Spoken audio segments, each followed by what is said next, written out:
अब्दुल्ला इब्न मुबारक बहुत बड़े मुहद्दिस गुजरे हैं। वो फरमाया करते थे कि एक वक्त तक मेरा जो घर था वो मालदार लोगों के इलाके में था।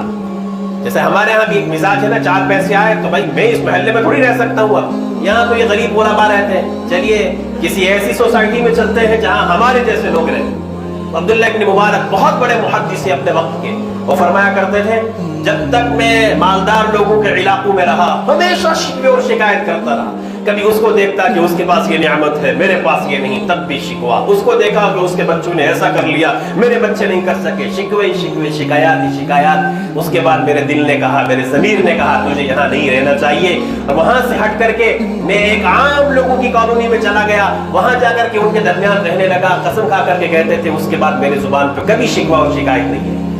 जब भी देखता मैं अपने आप को बेहतर महसूस करता कि इनके पास तो कुछ भी नहीं है, मेरे पास तो अल्हम्दुलिल्लाह बहुत सारी नियामत है।